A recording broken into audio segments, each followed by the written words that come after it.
Bapak, Ibu, Saudaraku, mari kita persiapkan hati dan pikiran kita untuk memuji dan menyembah Tuhan. Kita katakan, ajarku mengerti.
Bapak Ibu yang terkasih di dalam Tuhan, sebelum kita bersama-sama kembali mendengarkan firman Tuhan, mari kita berdoa. Kami datang kepada Tuhan di hari ini dan bersyukur untuk kebaikan-Mu di dalam kehidupan kami. 1 minggu sudah kami lalui dan kami kembali menyerahkan hidup kami untuk duduk diam di kaki Tuhan. dan menerima apa yang Tuhan kehendaki dalam hidup kami untuk kami lakukan.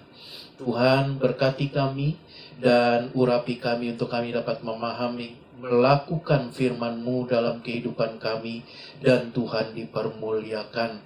Engkau ditinggikan, diagungkan lewat pemberitaan firman ini ya Bapa, dan hamba-Mu direndah-rendahkan. Terima kasih Bapa yang baik, segala puji, hormat, kemuliaan kami kembalikan hanya bagi Tuhan. Dalam nama Yesus kami berdoa. Amin. Shalom Bapak Ibu yang terkasih di dalam Tuhan, bersama-sama kita akan kembali mempelajari firman Tuhan bertemakan bukan kehendakku yang jadi, melainkan kehendak-Mu lah yang jadi. Mari Bapak Ibu kita mempersiapkan firman Tuhan dari Injil Markus pasal 14 dan ayat yang ke-35 sampai 36 akan menjadi perenungan kita. Injil Markus pasal 14 ayat 35 sampai 36. Demikian firman Tuhan. Ia maju sedikit, merebahkan diri ke tanah dan berdoa, supaya sekiranya mungkin saat itu lalu daripadanya. Katanya, ya Aba, ya Bapa, tidak ada yang mustahil bagimu, ambillah cawan ini daripadaku. Tetapi janganlah apa yang aku kehendaki, melainkan apa yang Engkau kehendaki. Bapak Ibu yang terkasih dalam Tuhan, tadi adalah sepenggal firman Tuhan dari kisah di mana Yesus berdoa di dalam Taman Getsemani, menjelang detik-detik terakhir dari kehidupannya sebelum Yesus disalibkan. Nah, berbicara tentang hal ini, berbicara tentang pergumulan Yesus di Taman Getsemani, dan ini adalah sebuah pergumulan yang terberat yang pernah ada sepanjang sejarah kehidupan manusia. Saya boleh katakan, ini adalah pergumulan yang terberat sejak manusia ada di dunia ini. Belum ada orang yang bergumul sedemikian beratnya seperti apa yang Yesus gumulkan pada malam itu di Taman Getsemani. Pergumulan dalam menentukan pilihan sampai membuat keringat Yesus menetes seperti darah. Yesus pada waktu itu lagi bergumul untuk sebuah pilihan. Apakah dia terus maju untuk melakukan apa yang Bapaknya kehendaki? Untuk dia mengorbankan dirinya bagi manusia dan mati tergantung di atas kayu salib dengan melalui berbagai aniaya dan siksaan yang berat, Bapak Ibu. Di samping itu ada pilihan lain di mana dia tidak melakukan apa yang menjadi kehendak Bapaknya. Ini sebuah pilihan yang berat. Itu sebabnya Yesus bergumul sampai keringatnya mengeluarkan seperti darah. Saking stres Bapak Ibu, saking beratnya pergumulan yang Yesus rasakan malam hari itu. Ini membuat pembuluh-pembuluh darahnya menegang. Dan kemungkinan ada yang akhirnya pembuluh darah itu tidak kuat Bapak Ibu. Yang ini membuat keringatnya seperti darah. Yesus gelisah. Dia sangat gelisah karena pergumulan itu. Dan kita juga bisa melihat beratnya pergumulan Yesus. Tidak hanya dari keringatnya yang keluar seperti tetesan darah, tetapi juga kita bisa melihat beratnya pergumulan Yesus. Dari bagaimana Yesus sampai dia bolak-balik sebanyak 3 kali untuk berdoa. Yesus sering berdoa, tetapi dia tidak sampai seperti yang dilukiskan di dalam kisah di Taman Getsemani. Dia harus bolak-balik dan kemudian berdoa. Bahkan doanya pun adalah doa yang sama. Kalau Bapak Ibu terus membaca kisah dari di Taman Getsemani ini, dia mengucapkan doa yang sama. Menunjukkan kegelisahan yang luar biasa. Bapak Ibu yang terkasih, mari kita melihat bagaimana Yesus di dalam keadaannya sebagai manusia, dia bergumul begitu rupa hanya untuk bisa menggenapi apa yang Bapaknya inginkan di dalam kehidupannya. Coba kita ingat-ingat, kapan terakhir kita bergumul untuk kita bisa melakukan apa yang Bapa kehendaki dalam kehidupan kita. Jangan-jangan Bapak Ibu, kita tidak pernah bergumul untuk bisa melakukan apa yang Bapa kehendaki untuk kita lakukan, untuk kita hidupi. Bahkan jangan-jangan kita sendiri tidak pernah terbersih, kita sendiri tidak pernah terpikirkan apa itu yang diinginkan Bapa dalam hidup kita. Jadi mari kita belajar dari pribadi ini, dari seorang Yesus yang begitu luar biasa mengorbankan dirinya bagi Bapak Ibu dan saya, sehingga Bapak Ibu dan saya hari ini bisa menikmati firman Tuhan.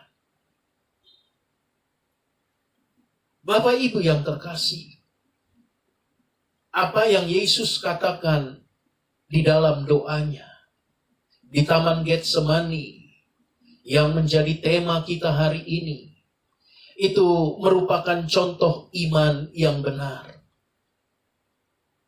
Waktu Yesus mengatakan, bukanlah kehendakku yang jadi, melainkan kehendak-Mu yang jadi. Perkataan ini, pernyataan, atau mungkin kita bisa katakan statement Yesus ini merupakan sebuah perwujudan iman yang benar di hadapan Tuhan. Ini merupakan sebuah contoh iman yang benar yang harus dimiliki oleh setiap anak-anak Tuhan. Bahwa iman yang benar itu adalah iman yang senantiasa mau melakukan, mengikuti apa yang menjadi kehendak Tuhan, bukan kehendak kita. Karena sejatinya apa yang dikatakan dengan iman adalah penurutan akan kehendak Allah. Jadi Bapak Ibu harus mengerti, iman itu bukanlah sesuatu atau bukanlah sebuah alat untuk memaksa Tuhan melakukan apa yang kita mau. Sebaliknya, iman adalah penurutan akan kehendak Allah. Justru orang yang beriman, maka dia akan melakukan apa yang Bapaknya kehendaki. Sebagai bukti bahwa dia percaya Bapa di surga tidak pernah memberikan yang buruk dalam kehidupan anak-anaknya. Jadi ini contoh iman yang benar. Kalau kita mau melihat iman yang benar, jangan melihat kepada hal-hal yang lain. Jangan melihat kepada hamba Tuhan yang lain. Biar bagaimanapun mereka adalah manusia yang juga memiliki kesalahan di dalam kehidupannya. Tetapi lihatlah kepada pribadi Yesus. Alkitab mengatakan, dia yang tidak berdosa dijadikan berdosa karena kita. Dia adalah satu pribadi yang tidak pernah melakukan yang salah di dalam kehidupannya. Nah, inilah yang menjadi panutan, inilah yang menjadi contoh kita untuk kita bisa menjadi orang-orang yang beriman dengan benar. Orang yang beriman dengan benar, dia akan terus memacu dirinya untuk melakukan apa yang Bapa mau. Ini merupakan contoh iman yang benar. Dan pernyataan Yesus itu juga tidak hanya menunjukkan sebuah iman yang benar di mata Tuhan, tetapi pernyataan Yesus juga menunjukkan bagaimana dalam hal ini Yesus juga memberikan contoh, memperlakukan Bapa sebagai Tuhan di dalam kehidupannya. Jadi saat kita mengatakan kita orang yang beriman, itu dibuktikan dengan kita menjadikan Bapa dan memperlakukan dia sebagai Tuhan, bukan sekedar sebagai pemberi apa yang kita mau. Memperlakukan Bapa dengan benar dalam hidup kita dibuktikan dengan memberikan tempat yang pertama dan utama di dalam hati kita,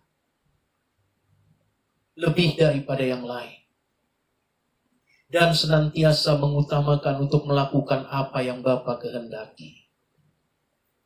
Dan inilah yang dicontohkan oleh Yesus. Dia mengutamakan apa yang Bapa kehendaki. Sekalipun pertaruhannya berat, Bapak Ibu. Bapak Ibu sudah tahu apa yang menjadi pertaruhan Yesus untuk mengutamakan dan melaksanakan apa yang Bapa kehendaki, yaitu mati bagi umat manusia sebagai penebus dosa.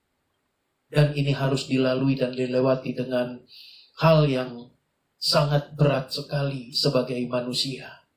Karena harus mengalami aniaya, cercaan, penderitaan yang saya yakin dan percaya tidak semua manusia mampu untuk menanggungnya. Bapak Ibu yang terkasih, seringkali orang percaya mengutip atau memakai pernyataan Yesus ini saat dalam keadaan-keadaan tertentu, khususnya yang di luar kemampuannya. Tidak sedikit saya pernah mendengar orang-orang percaya di sekitar saya, di dalam ladang pelayanan saya, di dalam keseharian saya, Bapak Ibu. Saya melihat mereka mengutip atau memakai perkataan Yesus ini di dalam kehidupan mereka saat mereka mengalami suatu keadaan yang sangat berat, keadaan yang bisa dikatakan yang tidak bisa mereka tangani, yang di luar kemampuan mereka. Saya sering mendengar mereka mengatakan, aduh bukan kehendakku yang jadi, biar kehendakmu Tuhan yang jadi. Tidak salah. Dan bukannya tidak boleh kita mengutip perkataan Yesus. Karena setiap perkataan Yesus adalah firman itu sendiri. Dan firman memberikan kekuatan dalam kehidupan kita. Tetapi Bapak Ibu yang terkasih, yang perlu kita renungkan dan kita perhatikan. Saat kita mengatakan biar kehendakmu yang jadi dan bukan kehendakku yang jadi, kadangkala kita harus sadari. Seringkali kita gagal dalam melakukan apa yang kita katakan. Kita gagal melakukan statement Yesus ini. Karena di dalam keadaan kita, khususnya kalau satu keadaan yang sangat di luar kemampuan kita, kadangkala Bapak Ibu, kita tidak sabar dan kita mencoba melakukan apa yang kita kehendaki. Kita mencoba melakukan apa yang kita pandang baik dalam pikiran kita manusia. Padahal belum tentu itu apa yang Tuhan mau. Belum tentu itu adalah jalannya Tuhan. Jadi dengan kata lain, waktu kita mengatakan, bukan kehendakku yang jadi, melainkan kehendakmu lah yang jadi, banyak dari kita dan seringkali gagal melakukannya. Bukan artinya kita berpasrah diri dan tidak melakukan apapun. Tetapi Bapak Ibu, harus kita pahami dengan baik. Saat kita mengatakan bukan kehendakku yang jadi dan kehendakmu lah yang jadi, dan Tuhan izinkan sesuatu hal terjadi dalam hidup kita,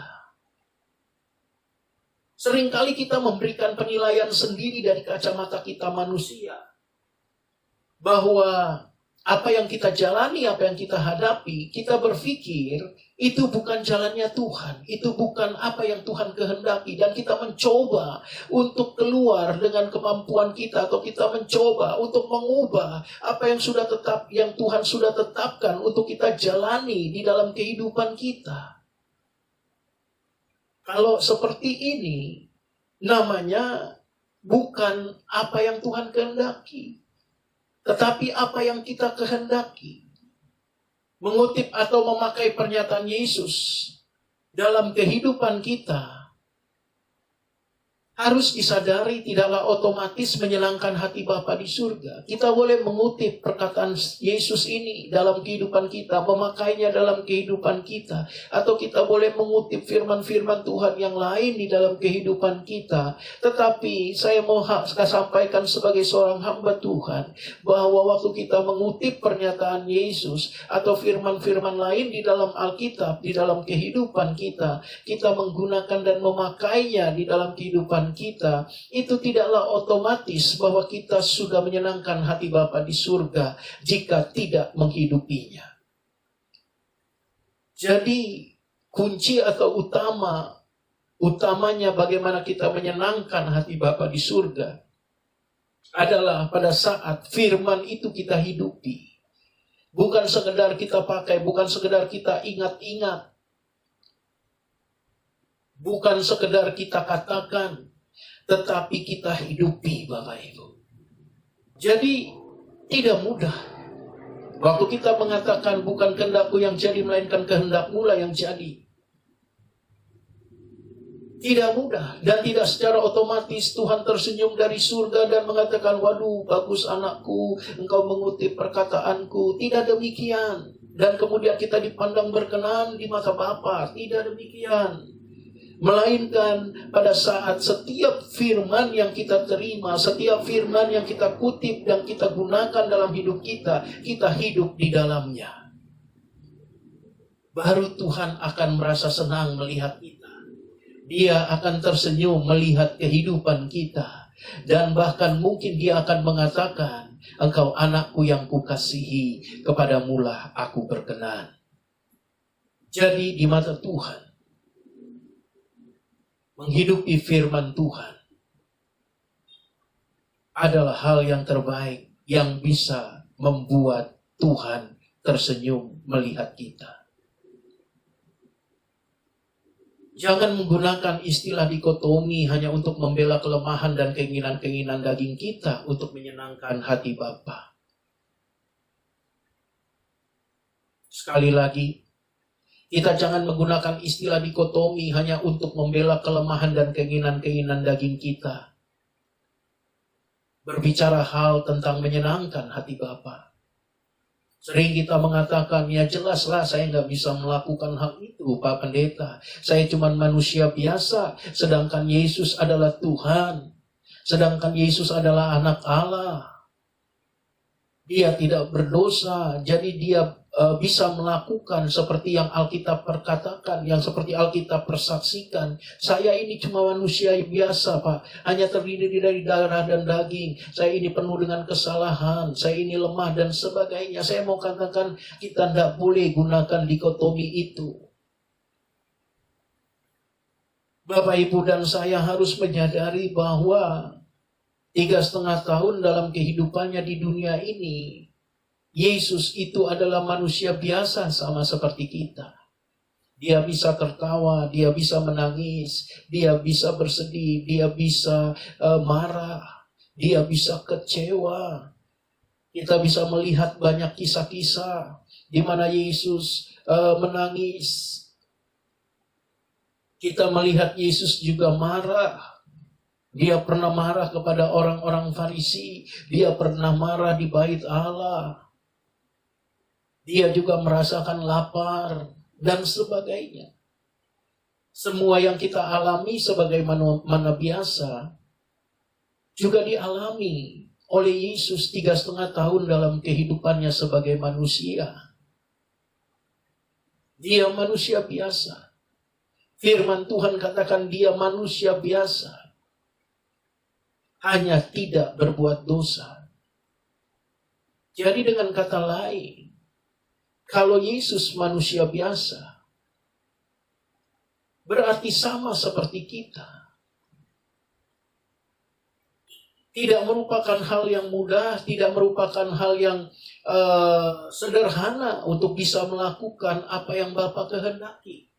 Untuk bisa melakukan apa yang Bapaknya mau untuk dilakukan. Kadangkala orang-orang yang mencoba untuk bersembunyi dari dikotomi ini, Membeda-bedakan antara, oh saya manusia biasa, Yesus itu Tuhan. Yes, Yesus Tuhan setelah dia naik ke surga. Ya, tetapi 3,5 tahun di dalam kehidupannya di dunia ini dia manusia biasa.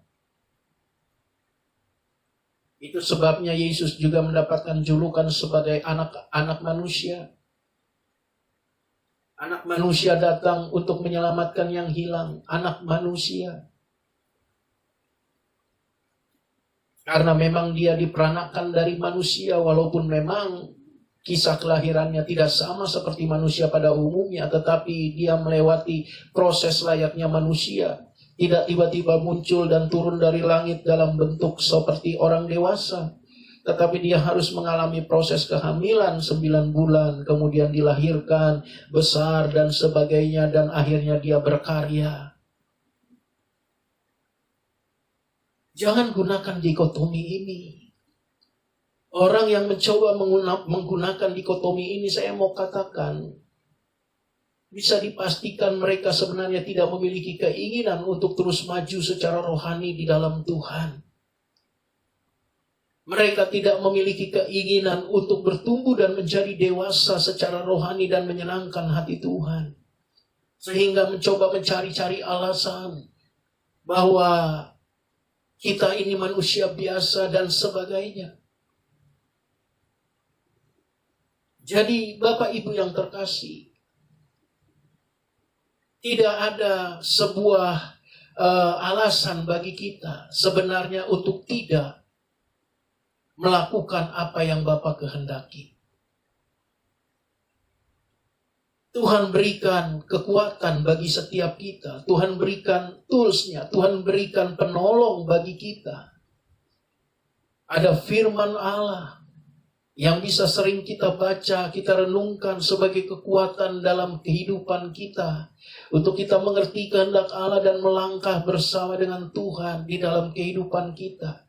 Di samping itu ada Roh Kudus yang Tuhan berikan bagi kita. Roh Kudus yang menguatkan kita, yang menginsafkan kita, yang mengingatkan kita. Untuk kita tetap ada di jalurnya Tuhan, di dalam tracknya Tuhan. Kita tidak melenceng ke kiri atau ke kanan, tapi bisa berjalan terus mengikuti apa yang Bapa mau. Sampai kita dapatkan mahkota kehidupan kita. Mari kita bersama-sama merenungkan firman Tuhan ini. Bagaimana kita bisa melakukan seperti yang Yesus lakukan. Menjadikan kehendak Bapa sebagai yang terutama dalam kehidupan kita. Bukan kehendakku yang jadi, melainkan kehendak-Mu lah yang jadi. Bapak Ibu yang terkasih, untuk kita dapat menghidupi pernyataan Yesus itu, seperti yang Dia lakukan dalam hidupnya, maka kita harus menjalani hal-hal ini.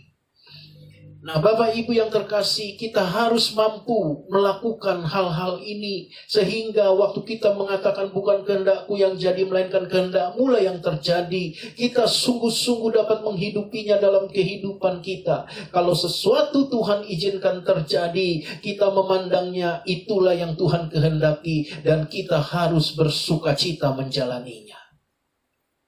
Matius pasal 3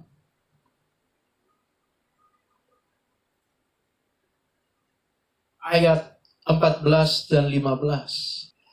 Tetapi Yohanes mencegah dia, katanya, akulah yang perlu dibaptis olehmu dan engkau yang datang kepadaku. Lalu Yesus menjawab, katanya kepadanya, biarlah hal itu terjadi karena demikianlah sepatutnya kita menggenapkan seluruh kehendak Allah. Dan Yohanes pun menurutinya. Ini adalah kisah di mana Tuhan Yesus saat itu akan dibaptis oleh Yohanes. Dan Yohanes, dia tahu siapa orang yang ada di depan dia. Dia tahu dan mengenali Yesus sebagai orang yang jalannya sedang dia persiapkan. Karena waktu Yohanes ada di dunia ini, dia menggenapi firman Tuhan di dalam kitab Yesaya yang mengatakan ada suara orang yang berseru-seru di padang gurun, bersiapkanlah jalan bagi Tuhan, luruskanlah jalan baginya. Suara orang di padang gurun ini itu merujuk kepada Yohanes Pembaptis sebagai orang yang membuka jalan bagi kehadiran dan kedatangan Mesias di tengah-tengah umat manusia. Dan Yohanes waktu Yesus datang menghampiri dia dan minta untuk dibaptis oleh dia, Yohanes tahu siapa orang ini. Dan dia menyadari tidak layak aku membaptis dia yang adalah Mesias bagi umat manusia. Tetapi harusnya dialah yang membaptis aku. Tetapi apa yang Yesus katakan? Biarlah hal ini terjadi untuk menggenapi semua kehendak Allah. Sampai pada akhirnya kita tahu kisah itu. Yesus dibaptis oleh Yohanes di Sungai Yordan. Yang berikut coba kita lihat. Matius 4 ayat yang ketiga dan keempat. Lalu datanglah pencoba itu dan berkata kepadanya, jika engkau anak Allah, perintahkanlah supaya batu-batu ini menjadi roti. Tetapi Yesus menjawab, ada tertulis, manusia hidup bukan dari roti saja, tetapi dari setiap firman yang keluar dari mulut Allah. Bapak Ibu yang terkasih, ini kisah di mana Yesus dicobai di padang gurun setelah dia dibaptis. Roh membawa Yesus ke sebuah padang gurun, ke sebuah atas gunung pada waktu itu.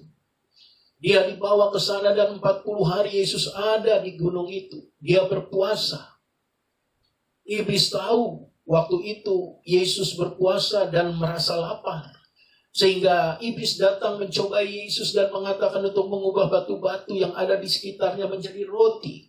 Tapi Yesus berketetapan pada apa yang Bapa kehendaki. Dia mengatakan kepada iblis bahwa manusia tidak hanya hidup dari roti saja, tetapi dari setiap firman yang keluar dari mulut Allah. Bapak Ibu yang terkasih, ini sungguh sangat luar biasa. Bagaimana seseorang yang saat itu merasa lapar dan makan merupakan sebuah kebutuhan pokok bagi manusia, bisa mengatakan bahwa bukan makanan jasmani saja yang dibutuhkan oleh manusia, tetapi manusia juga membutuhkan firman Allah di dalam kehidupannya. Dari dua kisah ini, kita melihat bagaimana Yesus bisa konsisten menjalani apa yang dia katakan. Bukan kehendakku yang jadi, melainkan kehendakmu lah yang jadi. Yesus bisa menerima apa yang Bapanya tetapkan dalam hidupnya, sekalipun itu berat, sekalipun itu sungguh sangat mendatangkan penderitaan. Tetapi dia dapat melakukannya. Dari kisah ini kita mendapati dua kebenaran Bapak Ibu. Kalau Yesus bisa melakukan hal ini, itu dikarenakan bahwa Yesus senantiasa hidup dalam ketaatan kepada Bapanya. Jadi bukan serta-merta Yesus taat di dalam waktu-waktu terakhir dari hidupnya. Tetapi ketaatan itu sudah ditunjukkan oleh Yesus jauh sebelum ini terjadi. Jauh sebelum kejadian di Taman Getsemani ini. Dia sudah menunjukkan ketaatan. Ketaatan bahwa dia harus dibaptis oleh Yohanes sebagai orang yang ditentukan Tuhan, yang ditentukan Allah menjadi pembuka jalan bagi Mesias. Dia taat sekalipun lebih layak Yohanes yang dibaptis oleh Yesus, tetapi dia taat. Sebab beginilah kita menggenapi seluruh kehendak Allah, kata Yesus. Dia taat, dia dibaptis oleh Yohanes. Dia taat, dia tidak melakukan apa yang iblis mau. Dia tidak melakukan apa yang menjadi keinginan dagingnya, perutnya yang lapar untuk mengubah roti-roti menjadi batu.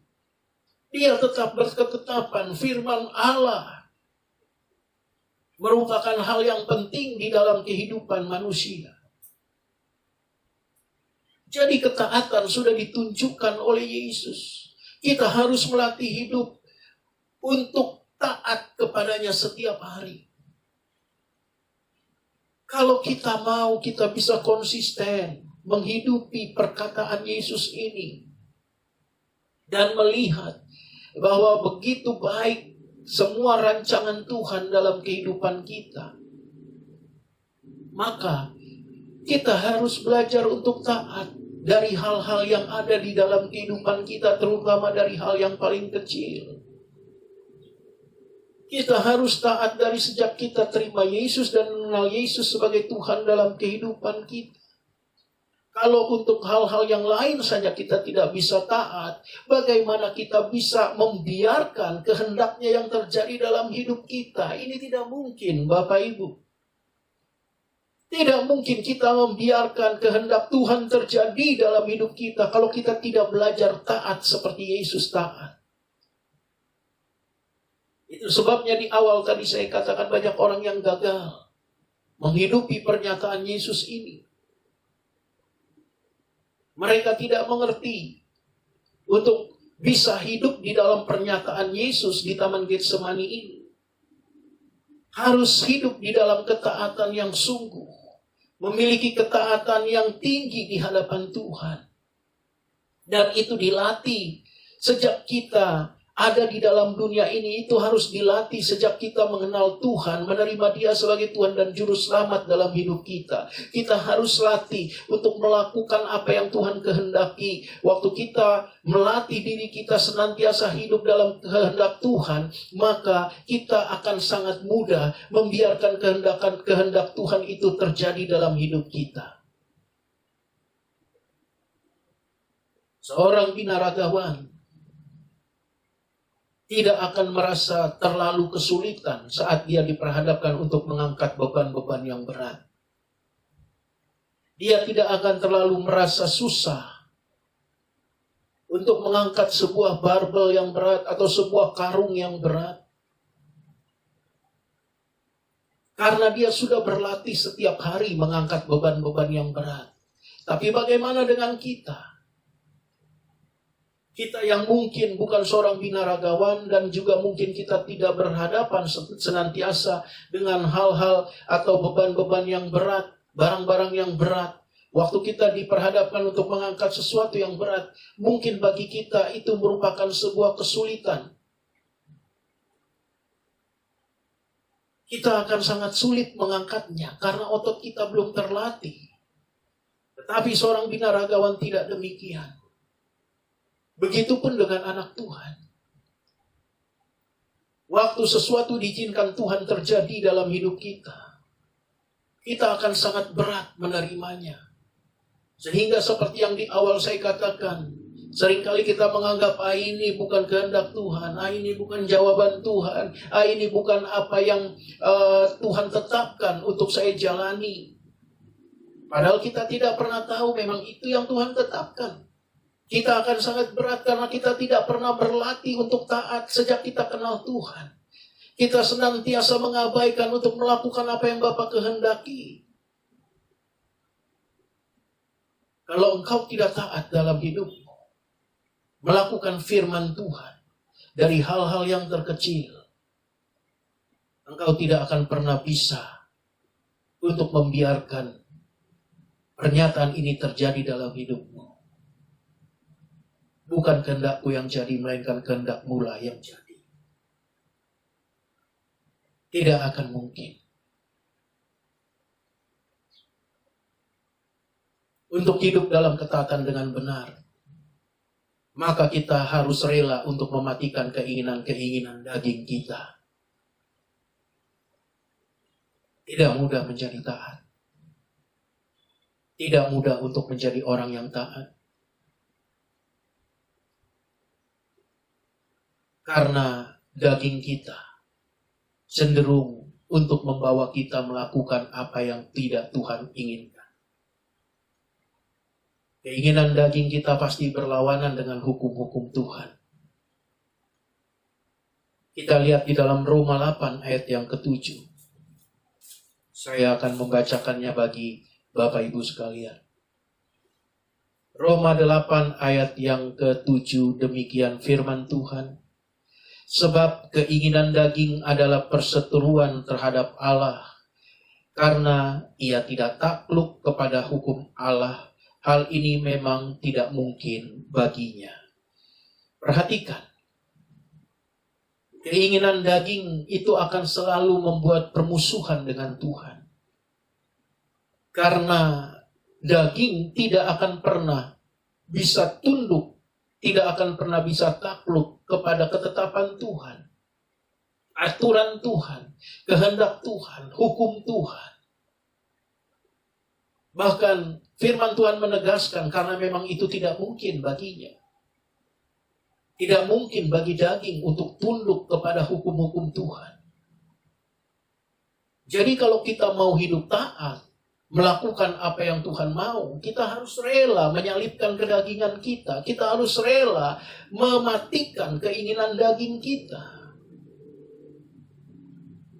Jangan kita merasa bahwa kita sudah mati daging hanya karena kita ikut pelayanan. Jangan merasa bahwa kita sudah menyalipkan segala kedagingan kita, hanya kita mungkin menyandang gelar-gelar kerohanian di dalam kehidupan kita.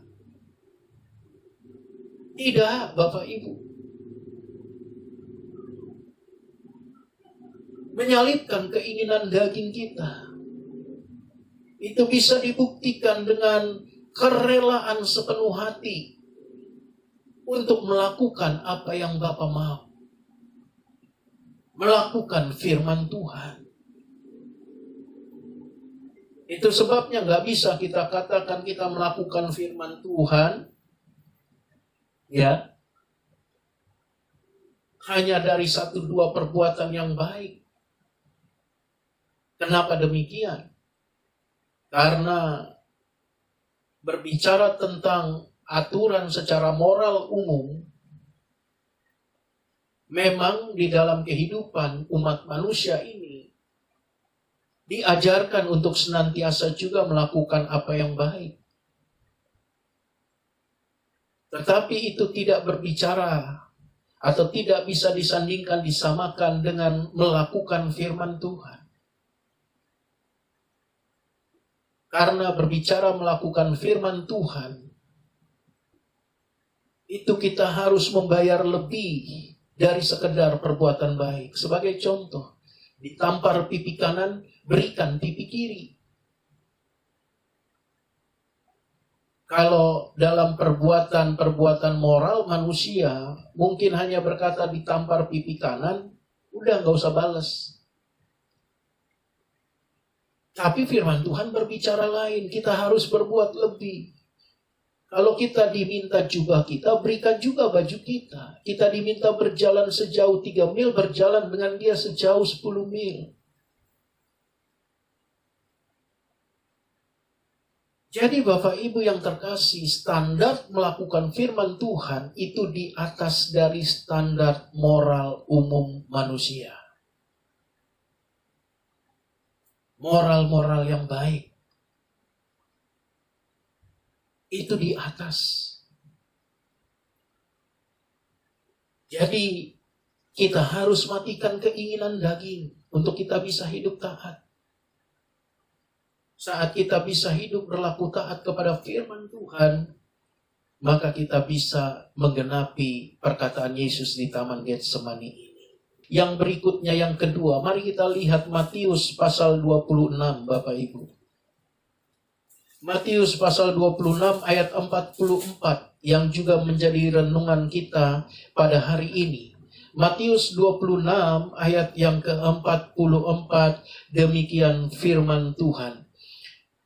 Ia membiarkan mereka di situ lalu pergi dan berdoa untuk ketiga kalinya dan mengucapkan doa yang itu juga. Bapak Ibu yang terkasih, perhatikan kata ini. Yesus membiarkan mereka di situ lalu pergi dan berdoa untuk ketiga kalinya dan mengucapkan doa yang itu juga. Perhatikan, Yesus 3 kali berdoa di taman itu. Dia membiarkan murid-muridnya tertidur dan dia bolak-balik, Bapak Ibu, ya. Dia bolak-balik untuk berdoa, ya. Agak sedikit jauh dari murid-muridnya. Di atas sebuah batu, dia berlutut dan meletakkan tangannya, menundukkan kepalanya di batu itu, dan dia berdoa. Alkitab mengatakan dia 3 kali melakukan hal itu, dan bahkan Alkitab mencatatkannya kepada kita, dia berdoa doa yang sama, doa yang itu juga. Artinya, sebenarnya keinginan manusianya Yesus timbul dari kebenaran ini. Kita bisa melihat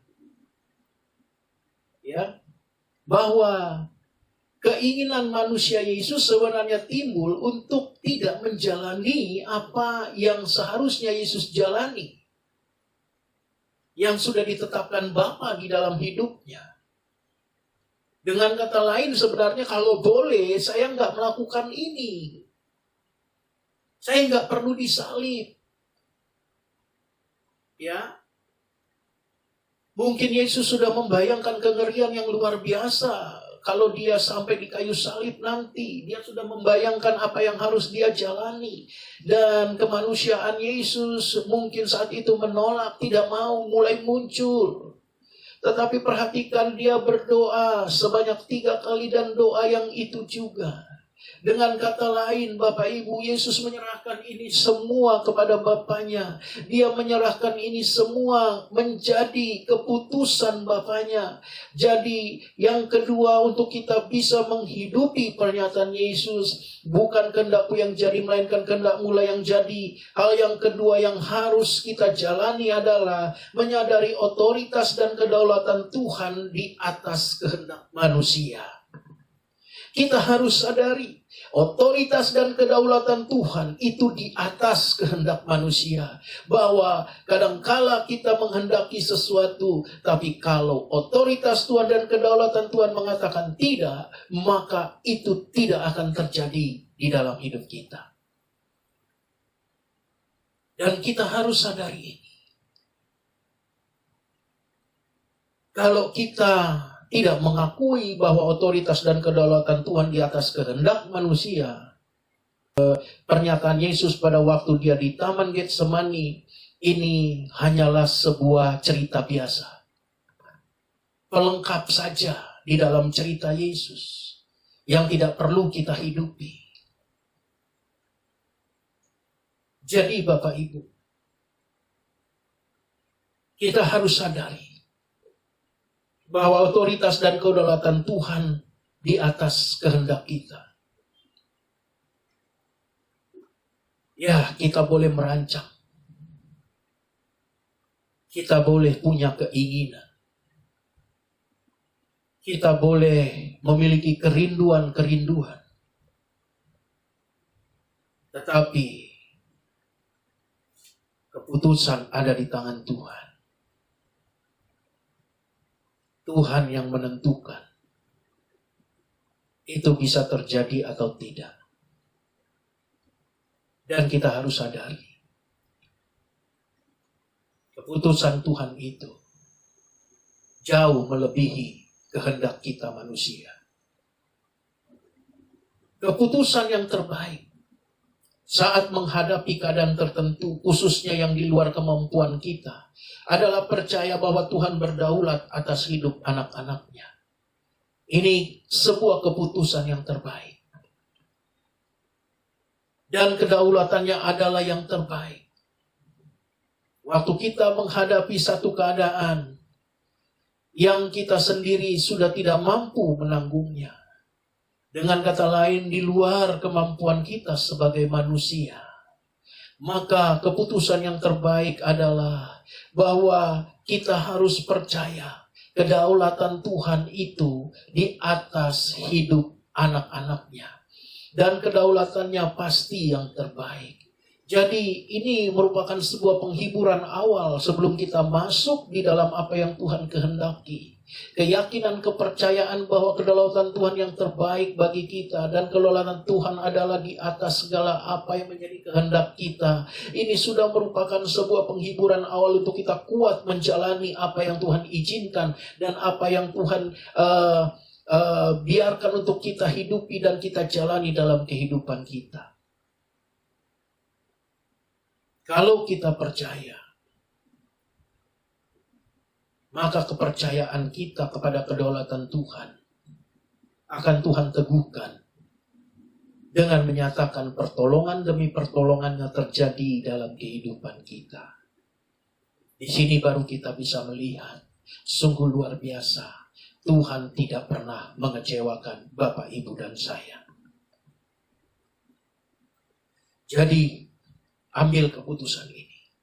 Saat ini, siapapun Bapak Ibu yang melihat firman Tuhan ini, mendengarkannya, saya mau katakan apapun pergumulanmu, entah engkau sedang ada di dalam sebuah keadaan yang mengalami sakit, masalah ekonomi, masalah rumah tangga, dan engkau merasa bahwa, aduh Tuhan, aku tidak kuat menjalani hal ini, tetap percaya. Kedaulatan Tuhan ada dalam hidup kita. Dan kedaulatannya selalu yang terbaik untuk kita. Percayalah, Dia Tuhan yang tidak pernah mengecewakan Bapak, Ibu, dan saya. Keyakinan bahwa kedaulatan Tuhan adalah yang terbaik di dalam hidup kita dibuktikan dengan senantiasa dan tidak jemu-jemu berkomunikasi dengannya. Kalau kita sudah memiliki ketetapan lewat kebenaran firman ini, kita sudah diteguhkan dan memiliki ketetapan bahwa kedaulatan Tuhan ada yang terbaik dalam hidup kita. Maka kita harus buktikan. Bagaimana kita membuktikannya? Keyakinan kita bahwa kedaulatan Tuhan yang terbaik itu dibuktikan dengan senantiasa dan tidak pernah jemu-jemu untuk membangun hubungan dengan Tuhan, untuk berkomunikasi senantiasa dengan Tuhan. Perhatikan kisah di Taman Getsemani. Yesus 3 kali berdoa. Artinya dia terus membangun hubungan dengan Tuhan. Dan bahkan dengan berdoa kita juga sedang membangun manusia roh kita. Kita sedang membangun iman kita. Dan kita sedang membangun kekuatan kita di dalam Tuhan. Bapak Ibu yang terkasih, firman Tuhan ini meneguhkan kita untuk menghadapi hari-hari kita. Kita tidak pernah tahu ke depan apa yang kita hadapi. Kita tidak pernah tahu ke depan apa yang kita hadapi, apakah kita sanggup menanggungnya atau tidak. Tapi lewat firman Tuhan ini, kita diingatkan. Apapun yang terjadi dalam hidup kita, senantiasa bersikap seperti Yesus. Katakan, bukan kehendakku yang jadi, tetapi kehendak-Mu lah yang jadi. Untuk kita bisa kuat dan menghidupi pernyataan Yesus ini. 2 hal ini harus terjadi dalam hidup kita. Latih diri kita untuk hidup di dalam ketaatan akan firman Tuhan. Sekalipun tidak enak, sekalipun berat, firman Tuhan harus kita taati dan kita lakukan. Yang kedua, yaitu sadari bahwa otoritas Tuhan, kedaulatan Tuhan di atas kehendak kita manusia. Jadi pasti Tuhan tahu yang terbaik untuk kita anak-anaknya. Jangan pernah kecewa, jangan pernah putus asa. Tetap kuat dan setia di dalam Tuhan. Tetap bersukacita dan naikkan pengucapan syukur kita kepada Tuhan. Maka yang baik, kekuatan daripada Tuhan dan segala berkat-berkat Tuhan akan dinyatakan dalam kehidupan kita sesuai waktu dan kehendaknya. Selamat hari Minggu, Tuhan Yesus memberkati. Bapak Ibu yang terkasih dalam Tuhan, mari kita menutup firman Tuhan ini di dalam doa dan meminta Tuhan memberikan kita kekuatan untuk mampu melakukan firman-Nya dalam kehidupan kita, sehingga Tuhan Yesus dipermuliakan dalam kehidupan kita. Mari kita berdoa. Kami bersyukur untuk kasih setia-Mu ya Bapa bagi kami, yang mengajarkan kami untuk kami dapat menghidupi seperti apa yang Tuhan Yesus lakukan di Taman Getsemani. Pernyataan Yesus, bukanlah kehendakku yang jadi, melainkan kehendak-Mu yang jadi. Biar kami dapat menjalaninya. Dan itu sebagai bukti kami mempercayai Engkau Tuhan di dalam kehidupan kami sebagai Tuhan, dan mengutamakan Engkau dalam kehidupan kami lebih dari segala-galanya. Terima kasih Bapa, kami bersyukur. Kami taruh hidup kami ke dalam tangan-Mu. Dan segala puji hormat kemuliaan kami kembalikan hanya bagi Tuhan. Dalam nama Yesus kami berdoa. Amin. Bapak Ibu yang terkasih dalam Tuhan, kita responi firman Tuhan dengan pujian ini.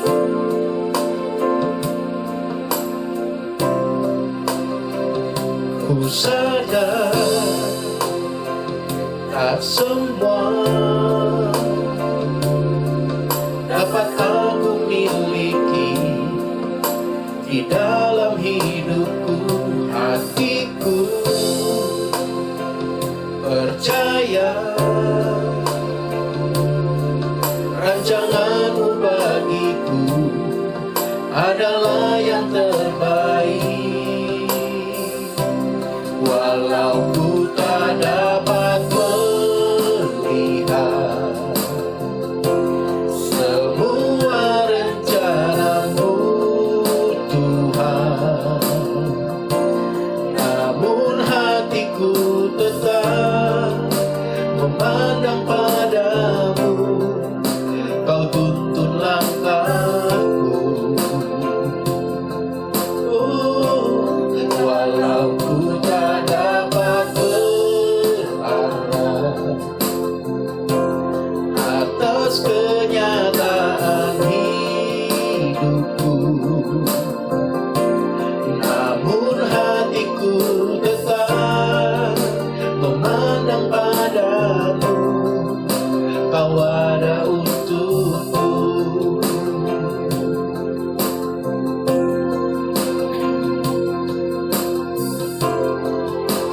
Haleluya. Ku sadar tak semua dapat aku miliki di dalam hidupku, hatiku percaya rancangan-Mu bagiku adalah yang terbaik. Walau ku tak dapat melihat semua rencana-Mu Tuhan, namun hatiku tetap memandang padamu. Kau tuntun langkahku. Walau ku tak dapat berharap atas kenyataan hidupku, namun hatiku tetap memandang padamu. Kau ada untukku.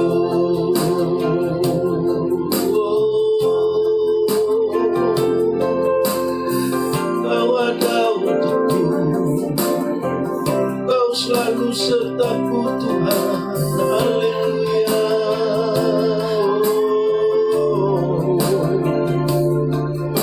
Terima kasih Tuhan. Haleluya. Bapak Ibu yang terkasih dalam Tuhan, usai sudah ibadah kita pada hari ini dan kita akan menutupnya di dalam doa dan menerima berkat yang Tuhan persiapkan bagi kita. Mari kita berdoa. Kami bersyukur kepada Tuhan atas kebaikan Tuhan dalam kehidupan kami. Ajar kami Tuhan untuk dapat menjadi anak-anak Tuhan yang mengutamakan Engkau lebih dari segalanya dalam kehidupan kami, dan mempercayai kedaulatan-Mu dalam hidup kami adalah yang terbaik. Kami bersyukur untuk kasih setia-Mu, kami bersyukur untuk berkat firman-Mu, dan kami siapkan hati kami membuka hati kami juga untuk menerima berkat yang Tuhan persiapkan bagi kami. Mari Bapak Ibu yang terkasih di dalam Tuhan, permata hati Tuhan, sekarang arahkan hati dan pikiran kita kepada Tuhan, dan dengan iman terimalah segala berkat dan rahmat dari Allah Bapa di surga, cinta kasih daripada Tuhan kita Yesus Kristus, penghiburan kekuatan daripada Roh Kudus, turun dalam kehidupan kita, menaungi kita senantiasa dan menjadikan kita semakin setia dan mengasihi Tuhan hari ini, esok sampai Maranatha, Yesus datang kedua kali menjemput kita sekalian. Haleluya. Amin. Selamat hari Minggu.